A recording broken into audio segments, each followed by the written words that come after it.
Let's head over to the Sunday News Assembly and start talking about the sickness. Get down with the sickness. Now, we got the Tulsi Gabbard effect, all right? And as I noted on X, and in fact, Antiwar retweeted it, those people who actually have been paying attention to RT know that Tulsi Gabbard's list was already known. Of course, I said Gabbard releases list of Eastern Bloc U.S. biohazard labs, which, of course, anyone who watches Russia Today, this is from yesterday's Sunday News Assembly, anyone who watches Russia Today not only already knew, but knew because of an excellent documentary they produced years ago. They not only showed many of the labs and many of the forms used by the staff members, and Larry Johnson brought this up with Karen. They talked about it just a few minutes after we popped out of that video. They got into it. These folks who did this documentary actually interviewed neighbors in areas where strange disease clusters arose, and they visited the graves of people who appeared to have died due to their proximity to the labs. Here is the astoundingly not new release of information from Tulsi with a little reminder of Victoria Nuland, the scion of Ukrainians who resettled in the U.S. and hate Russia, admitting to then Senator Marco Rubio that the U.S. had such biolabs, saying she was working with the Ukrainians to get the research materials secured, and then siding with Rubio in his inane claim that if bio or chemical weapons were used in Ukraine, then people should blame Russia. Yeah, it's total non sequitur there, but it works, you know. Yeah, so has the United States been operating biolabs? Yeah, well, you know, they're research facilities. So if any bioweapons are released there, then it's not the United States. No. Did I just ask you if the United States is operating bioweapons labs? Yeah. But if bioweapons are used in Ukraine or anything, then they're not American. No, no. They're the people who weren't engaging in bioweapons labs. They're the ones who were doing it. Oh, well, okay, that's good. Thanks. Appreciate that.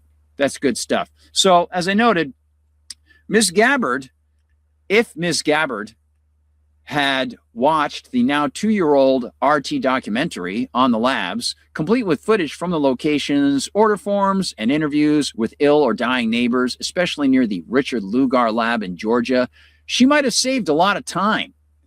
Wow, she said, today I'm releasing never-before-seen intelligence revealing new evidence of past U.S. government funding for more than 120 biolabs in over 30 countries, including Ukraine, in support of President Trump's executive order to end federal funding of dangerous gain-of-function research around the world and increase transparency and accountability. ODNI will continue working with partners across the administration to identify where these labs are, what pathogens they contain, and what so-called research is being conducted. Now, you know, it'd be very interesting to see some people debate people who are skeptical of the virus paradigm. I'd like to hear from them to find out what gain-of-function research actually is, because they've been funding that stuff and working on that for a long time to create weapons. So, I mean, we're talking billions of dollars spent to do that. So what exactly are they developing? Are they developing things they're calling viruses, but aren't actually viruses if viruses don't exist or haven't been proven, right? So that would be an interesting debate. I'd like to see that. That'd be cool. All right, so let me give you some more here. Again, Glenn Greenwald, as he notes here, with Tulsi Gabbard's revelations about U.S. biolabs in many countries around the world, including Ukraine, it's fascinating to recall the bizarre series of events that gave rise to this controversy in the first place. In May of 2022, some of us began asking whether the U.S. had biolabs in Ukraine, what they were for, and why the U.S. had them there. For asking those questions, we were instantly branded as, quote, pro-Russian conspiracy theorists in official Ukrainian intel reports, on our Wikipedia pages, by countless media outlets, etc. This was and remains one of the most bizarre episodes I've ever seen. Before May 2022, when we asked those questions, barely anyone had ever thought about, let alone asked about, bioweapons in Ukraine, except those of us who knew that Barack Obama and Richard Lugar went over there when they had the Orange Revolution. I certainly hadn't, Like most people, I had never mentioned a word about it because it had never occurred to me. We had them there. But then Marco Rubio summoned Victoria Nuland to the Senate and asked her in a televised hearing under oath about these rumors, clearly expecting her to immediately debunk them as obvious Kremlin lies and to proclaim the U.S. had no such biolabs in Ukraine. Instead, you could see Rubio was like, what? Instead, Nuland did the opposite. She confirmed key aspects of these so-called rumors, and she explicitly warned that the U.S. has several, quote, bio-research labs in Ukraine that are so dangerous that they must not be allowed to fall into Russia's hands. Of course, those are research materials, like pens and pencils. When some of us heard Nuland's rather shocking admission, the first ever disclosure about these labs, we, of course, asked, wait, what? Why does the U.S. have biolabs in Ukraine? And what are the U.S. and Ukraine doing in those labs that make them, in Nuland's eyes, so dangerous? No, nobody ever suggested that the presence of these biolabs in Ukraine justified the Russian invasion. We just wanted answers about those U.S. biolabs that Nuland had casually divulged. Well, of course, it's all part and parcel with the U.S. influence there going back decades to Gene Kirkpatrick, the Reagan administration, and even earlier. We never got real answers. We got smear campaigns. To this day, our names are formally attached to claims that we spread, quote, conspiracy theories for asking about these labs, even though it was Victoria Nuland herself who was the one who accidentally revealed them for the first time in a Senate hearing in response to a shocked Marco Rubio. They then quickly tried shutting down any questioning by pretending that Nuland never said this, and it was just a bunch of paid Kremlin mouthpieces who were spreading lies. You see the same tactics now being used against Tulsi for releasing this new intelligence report, like Laura Loomer. Does Ukraine have chemical or biological weapons? Ukraine has biological research facilities, which, in fact, we are now quite concerned Russian forces may be seeking to gain control of. So we are working with the Ukrainians on how they can prevent any of those research materials from falling into the hands of Russian forces should they approach. Does Ukraine have chemical or biological weapons? Incredible. And that's where Rubio followed up to make up for it and saying, so then if their chemical weapons or biological weapons are used in Ukraine, then we can assume it's the Russians. Just amazing, amazing. He can't even spin quickly. He's got absolutely no ability to think on his feet. It's just so sad, even for a liar. Amazing. And of course, as I noted, remember, Jen Psaki denied the obvious. So Sprinter's got this, and Daniel Davis was covering it as well.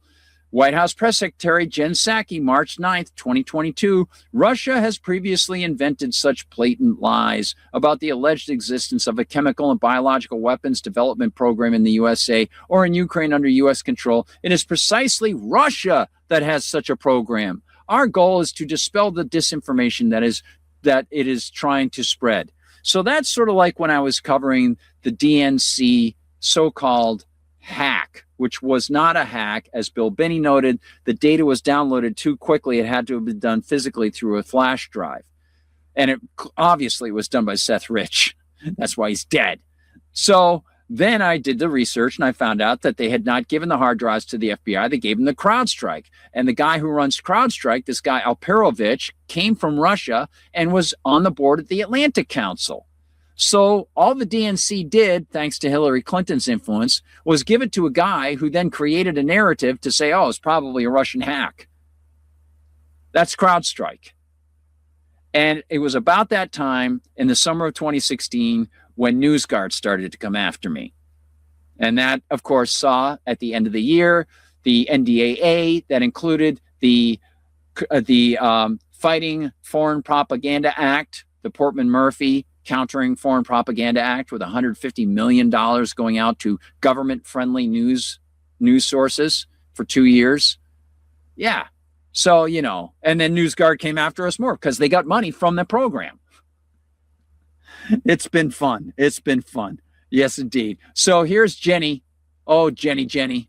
Russia has a history also of inventing outright lies like this, which is the suggestion that the United States has a chemical and biological weapons program, or Ukraine does, that they're operating.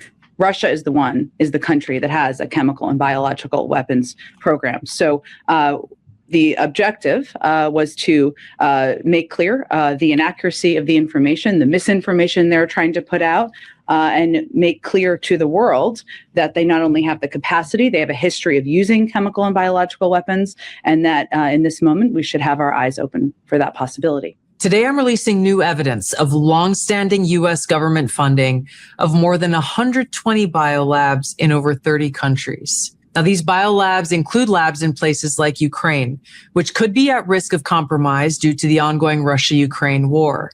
In fact, the intelligence community had previously warned that a U.S.-funded biolab in Ukraine likely housed dangerous pathogens, as the information surrounding the existence, history, locations, and funding of these U.S.-funded biolabs has been intentionally covered up by very powerful people who falsely claimed that these biolabs didn't exist. Now, they accuse anyone who says otherwise to be foreign assets and traitors to America. Amazing. Now, something I want to mention here is if you look at, for example, the man whom the Canadians brought in when they had Zelensky as a visitor, and he came from, I think he was like a Waffen SS trooper, and they all gave him a standing ovation. This is the way that I usually look at it, because some people might say, well, you know, are we still talking about this? Are we talking about this? Are we ever going to get around this stuff? Blah, blah, blah, blah, blah. Okay, so for example, people talking about gain of function, the COVID stuff, all these different types of things. I think personally, whether it's this story or it's Anthony Fauci or it's somebody else, the relentless pursuit of truth to hold people accountable should not stop. Because partially, not only does it provide some sort of justice, but also when that truth is exposed to more people and someone is made to pay or in some way by being exposed, or they have to give restitution or they go to jail, whatever it might be, right? That is a signal to other people. If you deal with this group of people, you will be held accountable, however long it takes. And yeah, there are lots of things that start to accrue into a mountain of offenses. So you got to pick your battles, right? And there are always new ones that come along. But to have the ferocity, the intensity, the feral intensity to go after those things and never give up, never let your mouth go off of that dog's bone. You have it right there, and you're gonna hold on to that thing, because that dogged determination acts as a way to dissuade some people from engaging in their nefarious activities. If you've got a group of people and they always present a strong, united front of voluntary effort to put in that extra effort, to spread the word about something, to make sure these people are held accountable, then you acquire a reputation as strong, ethics-minded, integrity-minded people, and you're not going to be targeted as much. Or at least you know those people will be a little bit more nervous when they try to get involved with these things. It's just the right thing to do anyway, but again, there's so much, you got to try to pick your battles, right? So people get tired of these things. They get fatigued of these things. To me, I don't really get fatigued to these things. Again, my system is a little different than some people. I have a lot of friends who are sort of like this. We're all sort of like into intense music and punk rock and super high energy kind of thing. And it's only when I get sick that I can't do stuff that I get frustrated. So I'm like, hey, why not? You know, why not call these people to task? And again, Tulsi Gabbard, late. Look, she could have brought this stuff up the first day she got into office. She doesn't have to do it as she's leaving. Literally, there's so much. You know, we've been talking about this. I showed portions of the documentary over and over again. We've all known about this. We've literally seen the gates of the Lugar lab. Let me show you. Here's the documentary, shared on a different platform, cued to the spot. This is the one they showed on RT. Cued to the spot where the reporter, handling most of the heavy lifting, literally stands near the Lugar Center. Perhaps Tulsi would like to talk to her.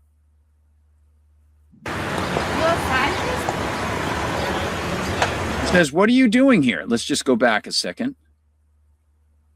Here we go.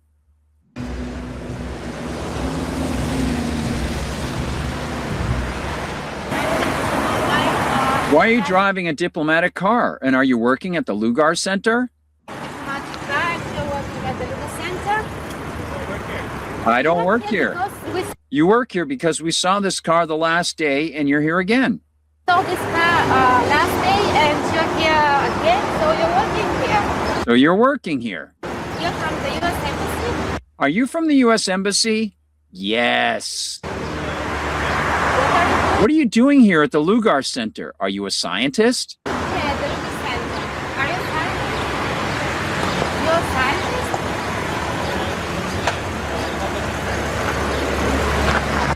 Joshua Bast is an entomologist and researches insects, according to a video released by the U.S. Embassy to promote the peaceful purposes of the otherwise military program of the U.S. in Georgia.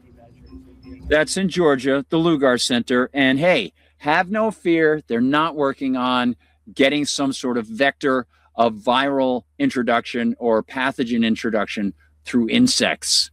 Just ask Bill Gates. He'll reassure you, right? No problem. Now, again, this one, I wanted to note more with a wonderful Israeli and U.S. biohazard work angle. Yeah. Mario Nafel writes, declassified docs just dropped showing U.S.-funded labs in Ukraine working with anthrax, Ebola, Marburg, SARS, tularemia, and more. Tulsi is releasing the full list over 40 labs. Big questions about oversight and what was really happening. But so far, it doesn't look good at all, right? And look at what, Israeli citizen Ori Solomon, 55 years old, who was arrested last year for running an illegal biolab in Las Vegas containing dangerous pathogens, including HIV, malaria, and tuberculosis, has had all federal charges against him dropped. Well, maybe he can hang out with Netanyahu's technology advisor who got busted for child predation. Unbelievable. And of course, we've got RT, Biological Frontlines, how the U.S. built a bioweapons network on Russia's doorstep. And this has been well known, as we know. This is from November of 2025. People have spoken about this. Putin, Lavrov, so many others. We'll give you some more details on that tomorrow. I'm going to make this a two-part item. And I'll show you some more from that documentary. And of course, I want to give you this, however. Che Bose, who actually ordered the assassination of the Russian general who exposed U.S.-backed biolabs in Ukraine? The ones we were told were conspiracy theory, all now confirmed as real by Tulsi Gabbard. Lieutenant General Igor Kirillov, remember him? Head of the Russian Radiation, Chemical, and Biological Defense Troops, was killed in a targeted assassination in Moscow. My sources suggest Ukraine's SBU, Secret Service, who are closely aligned and trained by CIA and MI6, were responsible. Kirillov, 54, led Russia's efforts to expose alleged U.S. biological activities, exposing documents found in Ukrainian laboratories. In March of 2022, he presented documents claiming Pentagon-funded biolabs in Ukraine were developing biological weapons using bats and birds. Well, they've got insects in Georgia, so, you've got to let them do the insects, and maybe the bats and birds, that'll work out fine. Maybe some other places have fish or snakes or something. I don't know, Yeah, that's right. If I could talk to the animals. He said these documents showed experiments on Ukraine's population, testing pharmaceuticals, and exporting biological samples to the U.S. for offensive purposes. In January 2024, Kirilov accused senior U.S. officials, including Gina Haspel, Alex Azar, and Anthony Fauci, of obstructing COVID-19 origin investigations. In September 2023, he labeled the U.S. Biolab network a biological threat, citing an illegal lab in California that housed pathogens such as COVID-19, HIV, and hepatitis. He repeatedly accused the U.S. and Ukraine of violating the Biological and Toxin Weapons Convention. Absolutely. Kirilov claimed Ukraine covertly used DM-105 chemical munitions disguised as smoke shells in Sudza, Russia's Kursk region, in August. He revealed that Russian forces thwarted Ukraine's short-circuit operation to seize the Zaporizhia nuclear power plant in October 2024. He warned that Kiev could stage a dirty bomb incident, training personnel to produce and detonate such devices in populated areas. Well, he was right about a lot.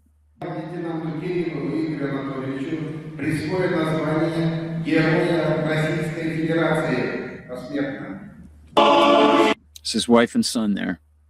I don't know, man. Just crazy. It's so bizarre.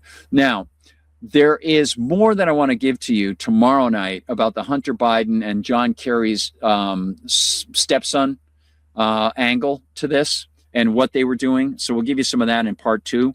But this I want to give you also. U.S. acknowledged biolaboratories in so-called Ukraine. Remember how at the start of the special military operation, the Russian Defense Ministry devoted entire briefings to the topic of American biolabs in so-called Ukraine, published maps and leaked documents.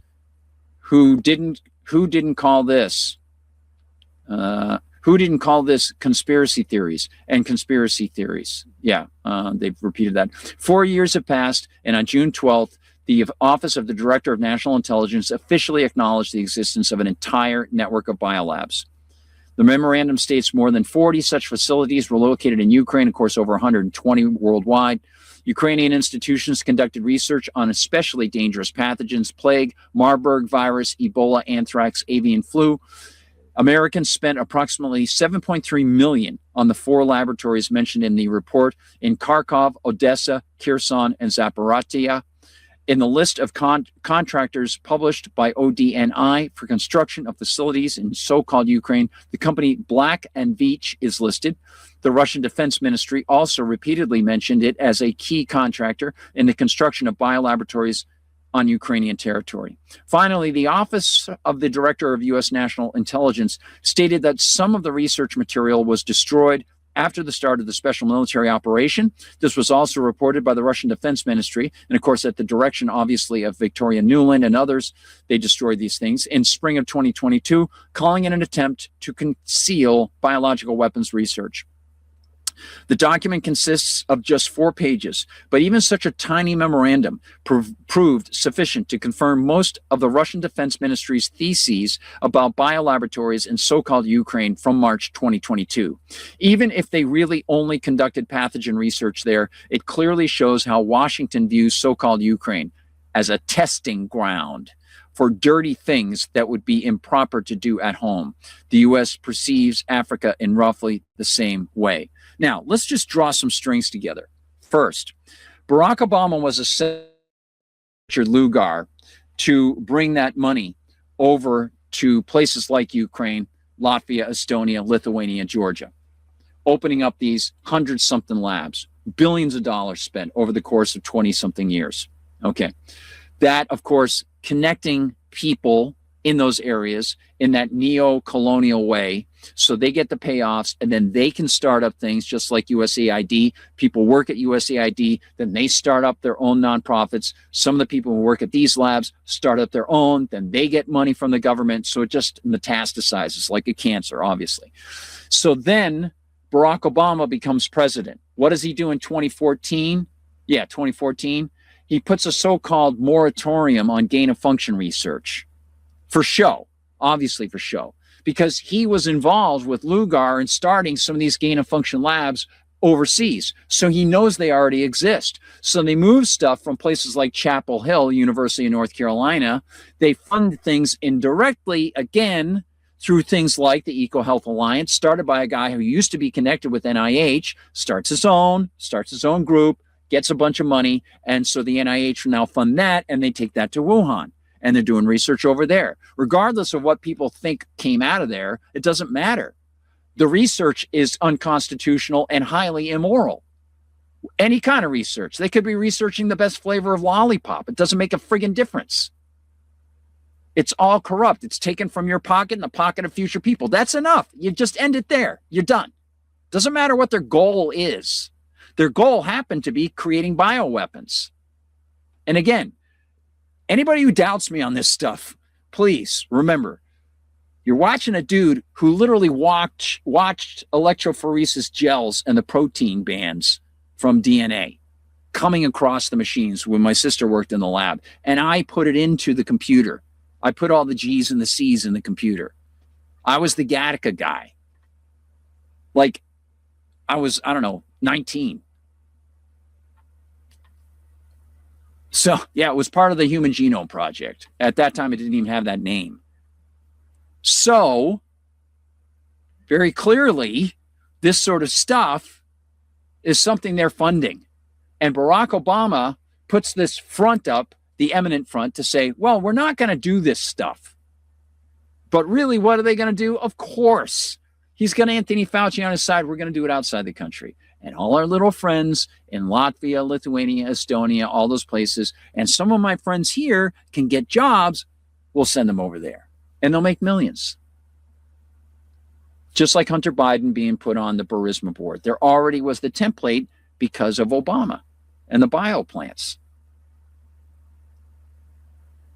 And then they established that power block inside Ukraine. Again, the money feeders to people. Well, if you want this to continue, push away Yanukovych. Don't like him. Keep siding with America and the EU. Get rid of that Russian connection. Don't like Russia. Embrace the Nazis, the Waffen-SS. It's cool. It's totally cool. So that was from the Sunday News Assembly. I thought that people might find that interesting. And I want to give you one last bit before we have to take off, everybody.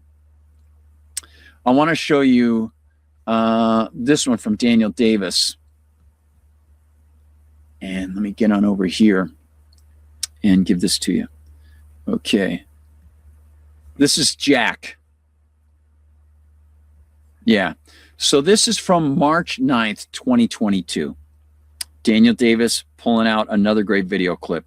They can't escape the video clips. Maybe they'll start to claim, oh, it was all AI. What do you have to say about these Russian accusations? The Russian accusations are absurd. They're laughable. And, in the words of my Irish Catholic grandfather, a bunch of malarkey. There's nothing to it. It's classic Russian propaganda. And I wouldn't, if I were you, I wouldn't give it.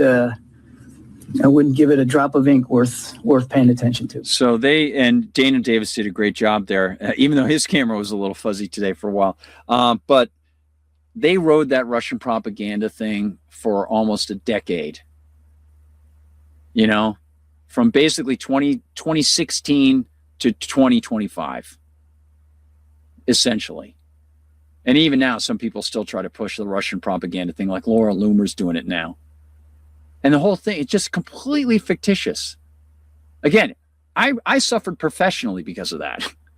And I was right. Everything I was writing about, I was absolutely right. And Eric at MRC TV, he knew. He's like, yep. So they would publish it. And then NewsGuard would come after us. And there were probably maybe 2 or 3 people in the country writing about that stuff at that time. And I'm sitting there with a laptop, taking care of my brother's cats, trying to write these articles and stuff. And NewsGuard's coming back, like Eric's like, yeah, we got another letter from NewsGuard. You got to have to respond to it. I'm like, oh man, jeez, douche. So then another Saturday night wasted trying to friggin', hey, NewsGuard, did you see the links I put in here? So stupid. But, guys like him, the thing I want to mention is when Kirby says that, and he says, like my Catholic, Irish Catholic grandfather used to say it's all malarkey.